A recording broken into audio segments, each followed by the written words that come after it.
Hello, ladies and gentlemen, and welcome to my breakdown of UFC Fight Night Nurmagomedov versus Yadong. And whoa, they're purple this time. I'm so excited. So let's get right into it, starting with the first fight of the night. Ding Meng versus Cam Nelson. I have never heard of Cam Nelson prior to seeing this card. And Ding Meng has one fight in the UFC. Why are you doing that? Has one fight in the UFC where he lost to somebody who I don't even rate that highly. His name was Jose Souza.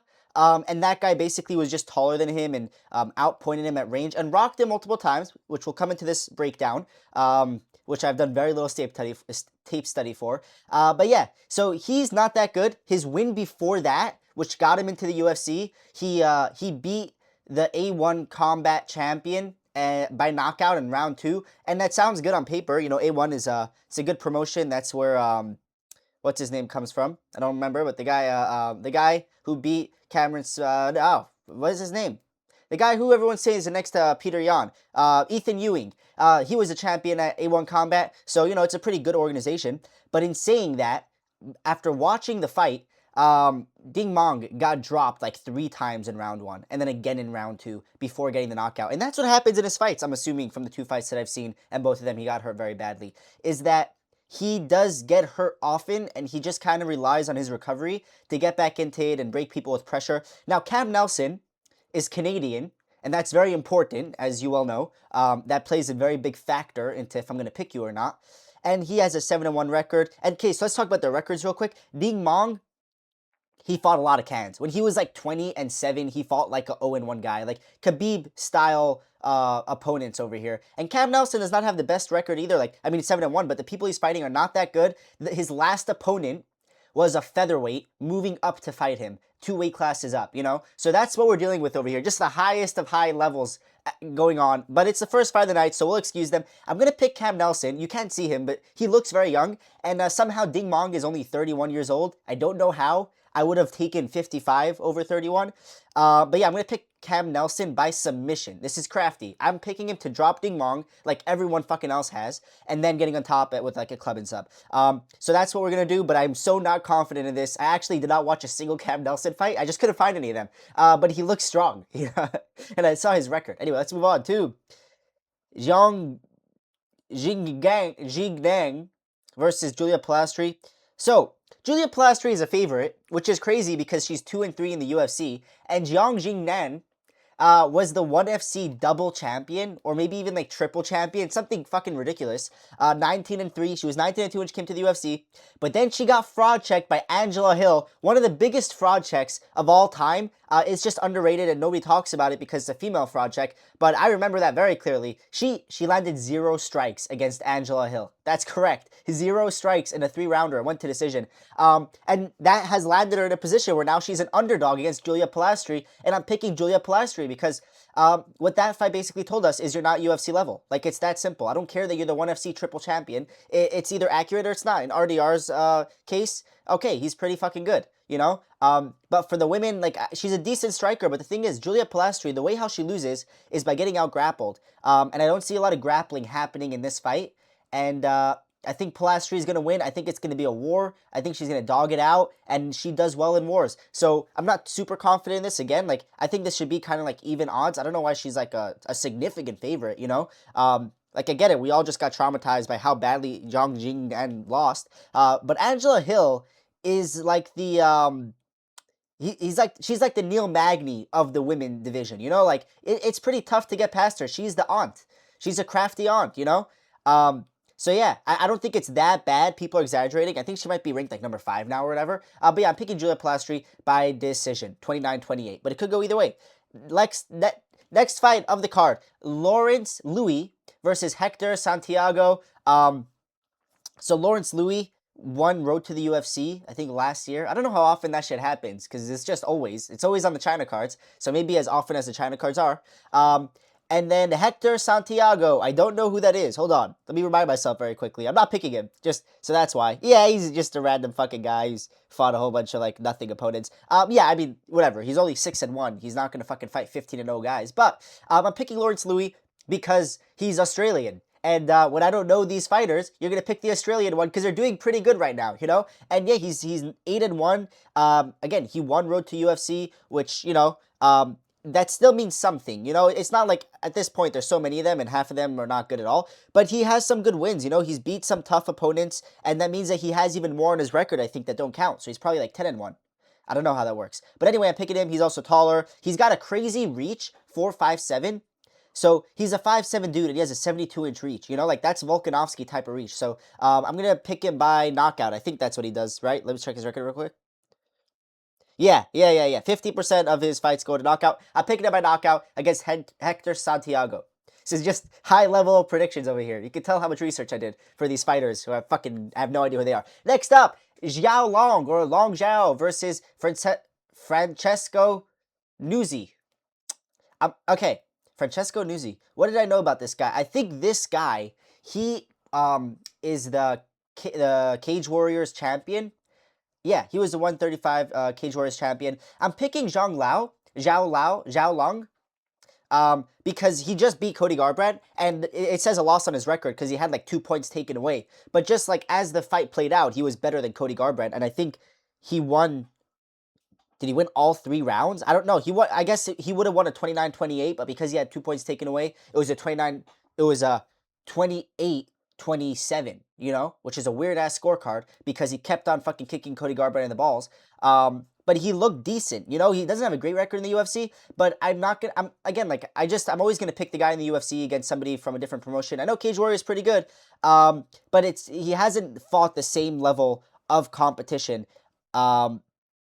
He's 11-2, Francesco Nuzzi, which is like, that's pretty good. But even then, like his loss, like his most recent loss was when he fought at PFL, which is like just slightly a higher level of competition. And his last win, what that he's coming off of, well, he's coming off of a no contest. So before that, that was against a 12-7 guy. You know what I mean? Like, it's just different. I think like Xiao Long, even though his record's not the best and he doesn't have that many wins in the UFC, it's against decent opponents, you know? So I'm going to pick him by decision. Let's move on to Jack Jenkins versus Sean Woodson. Sean Woodson has crawled out of whatever fucking cave he was hiding in after getting knocked out by Dan Ige over a year ago, might I add. And that was really funny. And I think so this is the thing. It's like, so is Sean Woodson going to be able to Sean Woodson this whole fucking thing up? Or is Jack Jenkins going to be able to get to him? I think Jack Jenkins will be able to close the distance, and I'm predicting either like a later rounds knockout, or what most likely will happen is like a decision. I know Sean Woodson's Dan Ige's last win. That's how fucking bad that is, because Dan Ige has not won since, you know? And that was over a year ago, and Dan Ige fights a lot, you know? After that is when he lost to Malik Acosta. Before that, he also lost to... Pitbull, you know? So both of those happened fresh off of his Sean Woodson win, so it's not that great of a win. And Sean Woodson, yeah, like that's the thing, is he has to win by just running away from you for 3 rounds. And Jack Jenkins, I think, will be able to close the distance. He has decent grappling too. I don't think the head kick's landing this time. But I think he'll win a decision. Now that I'm thinking about it clearly, he should be winning a decision where, you know, in the earlier rounds, round 1, it's tough for him to get to Sean Woodson. But once he starts closing the distance, I could see him really getting there. I don't see him getting knocked out or anything, you know? So it's going to be a close decision. Let's move on to Tsuruya versus Kevin Borjas. The great Kevin Borjas. I think AI has him ranked like number 5 because he's coming off of a win or whatever. But yeah, Tsuruya should win this. He's a ridiculous favorite. He's a 650 favorite. And man, he dyed the hair. They all do this now, right? Like, he used to have long hair, and now he has the fucking blonde hair. I know Song Yadong, who we'll get to him, he did the same thing against Peter Yan. We'll get to that. But yeah, the reason why you should be picking Tsuruya is because his only losses to Joshua Van.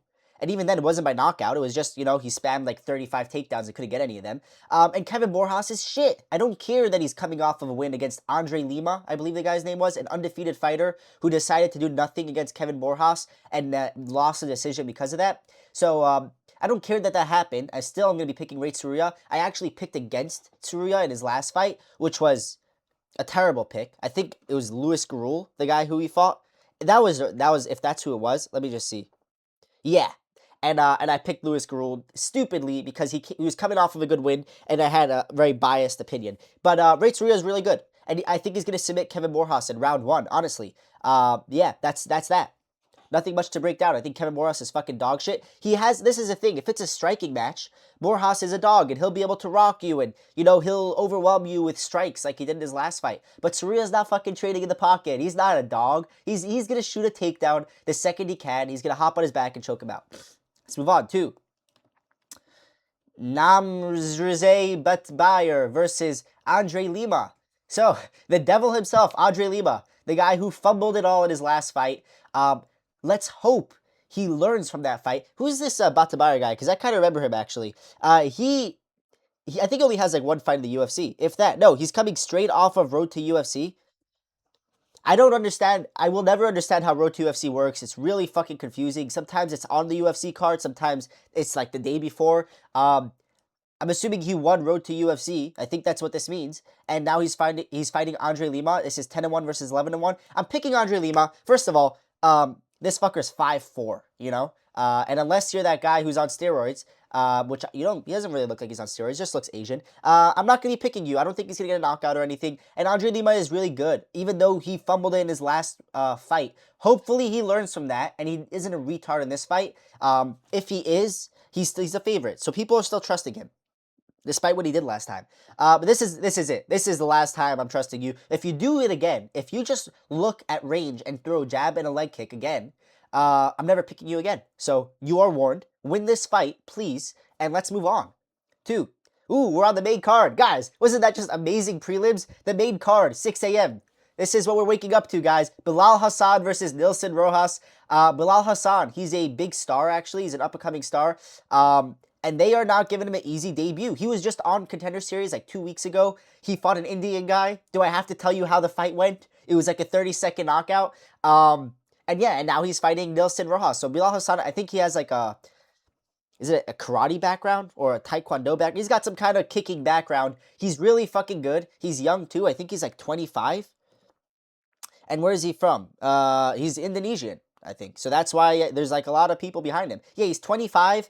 And he's a flyweight. He's got a lot of power for flyweight. I think he's gonna beat Nilson Rojas. Like, I mean, look, Nilson Rojas. I'm not too well versed in him. He's 9-0, which is like kind of like respect. Like we've seen a lot of guys of Contender Series where it's like, oh yeah, they had a great performance and they said, Dana, put me on the next card. Like we saw with that fucking heavyweight in the last week's card. And then they give them against fucking Can in their UFC debut. And it's like, basically you just gave them a second Contender Series fight.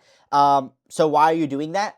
As opposed to here where it's like, oh, they're both 9-0. This is a lot like what they did with John Pork, actually. They gave him like a decent guy. So this will be interesting. Maybe we'll see a little bit more from him than like a first round knockout. But Bilal Hassan's really fucking good. Like, that's that. I think he was the CFFC. He was the champion there, and he beat up a lot of guys there. He went 8-0 in their promotion. So again, well, I don't think all of his eight fights were there, but he's really good. He should win this one, and I think he is one of the upcoming stars at 125, and 125 can use some of those. So I'm actually happy that that weight class is doing pretty good right now. But yeah, this guy, he's got some decisions, got some knockouts. It's going to be, I think this isn't leaving like round 1, honestly, but maybe it will. Like maybe you'll have where the two guys with knockout power, they just don't throw anything.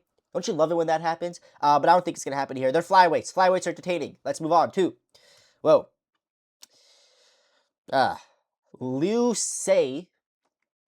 Fucking hell. How am I supposed to pronounce that? Liu Ce versus Levi Rodrigues Jr. You know you had a bad debut when even after you fought in the UFC, they still don't update your profile. He fought like a month ago. He's back already. And he's fighting somebody who's 3-1, and he's a favorite, right? Yeah. I don't know why. I saw, because I was doing research, and and the little that I did, and I saw that Liu Ce was a favorite, even though he's 3-1, and I was like, oh, this guy, there's got to be a crazy backstory why he's a favorite with like no fights, and you know he lost a quarter of his MMA fights, so it's already not that great, and it wasn't even against somebody. Was it? I think actually it was against somebody pretty good. But I look it up, and like he has a whole bunch of kickboxing fights, but they were all against like cans too. Maybe there were some that weren't on Tapology. Maybe there's some lore I'm missing over here. But I watched his his MMA fights, and he's really not that good. He's been fighting people who are half his size consistently. Like in all 3 of the fights that he won, the guys were significantly smaller than him, and he's like TKOing them. And I understand it. Like, okay, yeah, like. He's pretty hard to take down for his frame, like a 6'4" guy. You'd think it's easy to take him down, but the guys are half his size, so they couldn't take him down, and then he TKOs them. There might be some backstory. Maybe he fought Alex Pereira in fucking whatever, wherever they're from, the kickboxing place. But I don't know that. He's at two. Is he at 205? So he really could have fought Alex Pereira. I don't think so though. I don't think that's what happened. But I don't think he's that good, especially not at MMA. Maybe like it needs more time to transfer. But Levi Rodrigues Jr. He's coming off of a loss. It was a disappointing loss too. That was his only loss as well. Yeah, he got out grappled. He was like he actually rocked his opponent.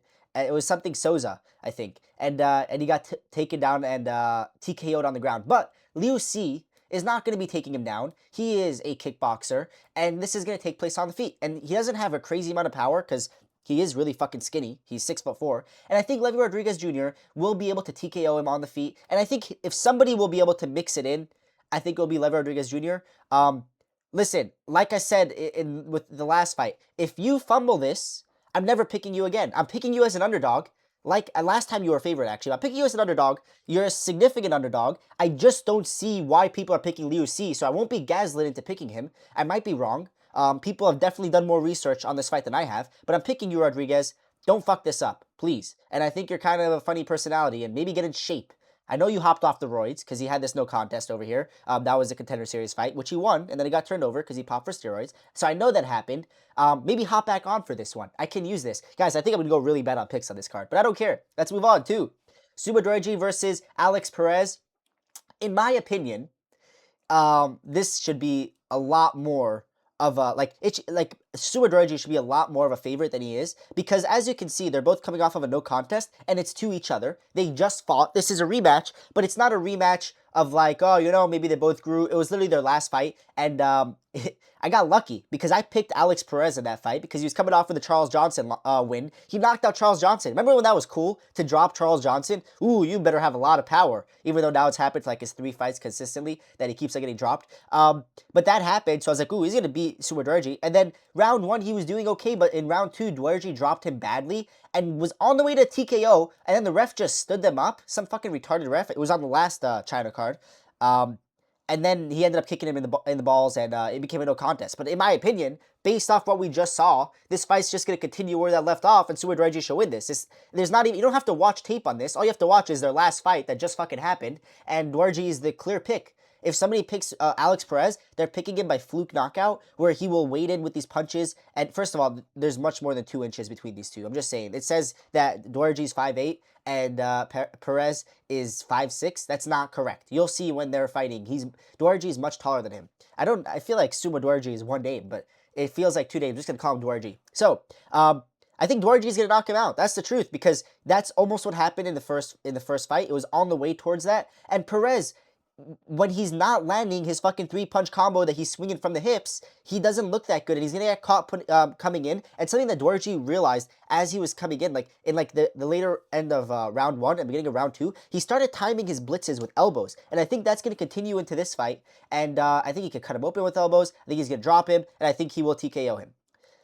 Let's move on to Aoriqileng versus Kai Asakura. Fucking another one of these guys. 2 of them. We're in China. This makes sense. Although, I'm going to be picking the Japanese guy. I know the difference. He's Chinese, he's Japanese. I know this stuff, guys. It's not just because Kai Asakura is obviously Japanese because he's from Ryzen. I'm picking Kai Asakura. He is replenished. He is a new at 135. At 125, he wasn't looking the best. But at 135, he's looking pretty good. He just beat Cameron Smotherman, and then Cameron Smotherman got cut from the UFC, and then got TKO'd or submitted by a guillotine against some fucking kid. But he did get kicked in the balls like 7 times before that. So yeah, that was an interesting fight. But Kai Asakura did fucking flatline him in round 1. And even though it's not a crazy win, I think it's showing us where Kai Asakura is heading. And Aoriqileng, did he just lose? I think he just lost. Aoriqileng. I know that he fucking beat the great Cody Gibson. Whoa. And like recent, like last year he beat Cody Gibson. So again, not that impressive. But I believe after that he fucking lost or had a very close decision. Yes, he lost to Cody Haddon. He beat a Cody Gibson. They gave him another Cody, the better of the 2 Codys, and he lost. I remember that by TKO. Oh yeah, was that like a knee to the body? I think it was a knee to the body or a punch to the body.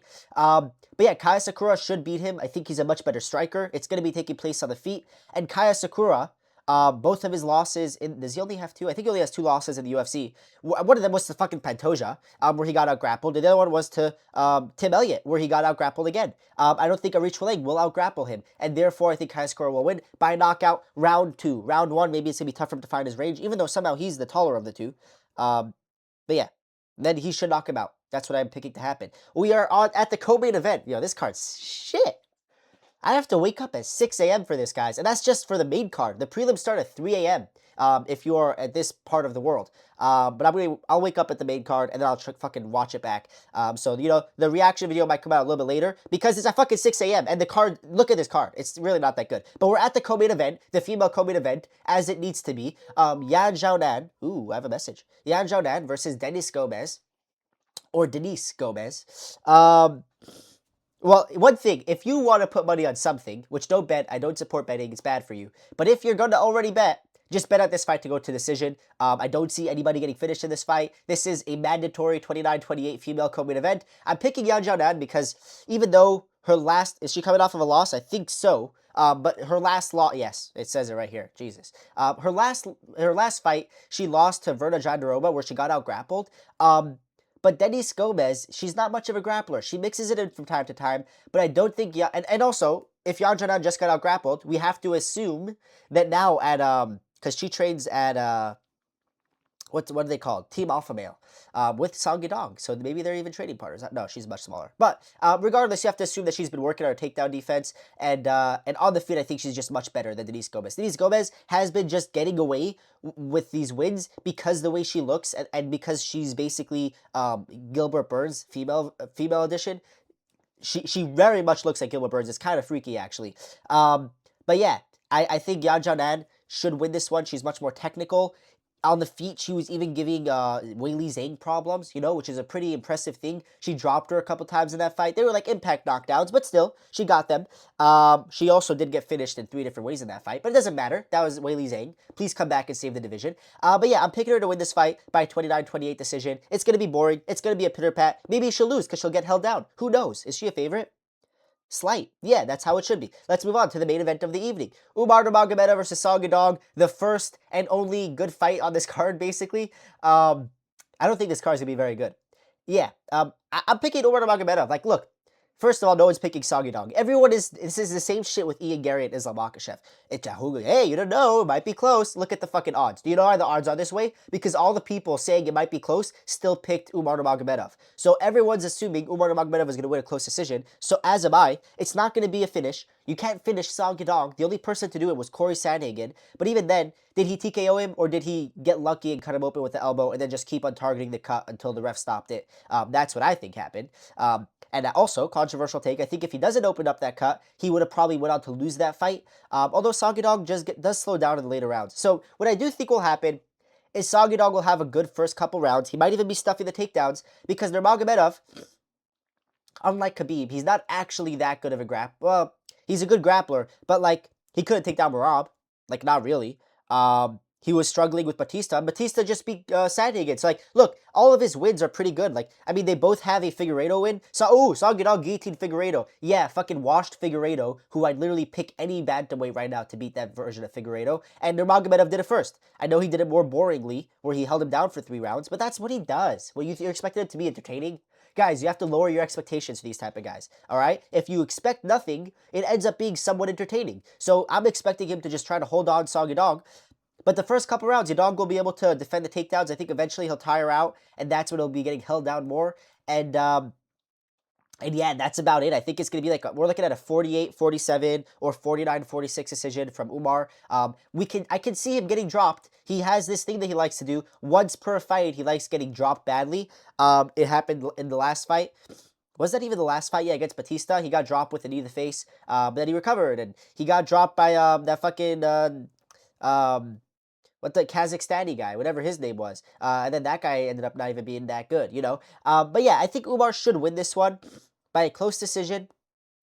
I mean, again, look at his fights. Like, his only loss is to Merab, which is not a bad loss, and it was a very close decision, Now, was I fucking ecstatic when Merab won? Yes. Was I like, oh, Merab dominated him? Of course I did. Of course that's what I said. We needed that win, boys.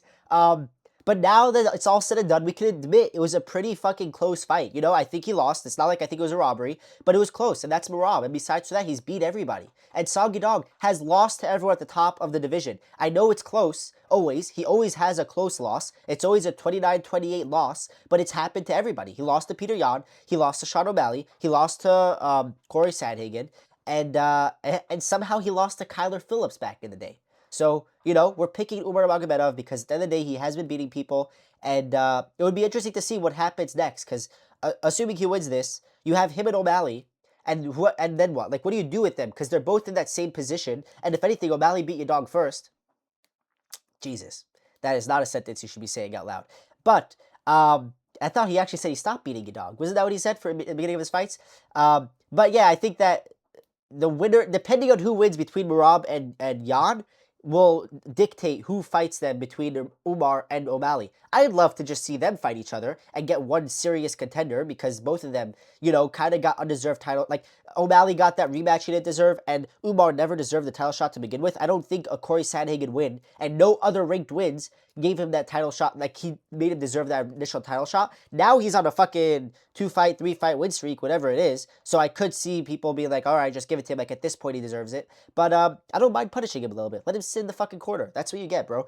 So yeah, so that's my breakdown for this card. We have come to the end. Back to the Purple Boys. And yeah, I hope you enjoyed. Please like, share, and subscribe if you haven't already. I fucking lost a subscriber. Fuck you, bro. And hey, for everybody else who's still here, good for you, man. And yeah, so subscribe if you haven't already. And I hope you enjoyed. See ya.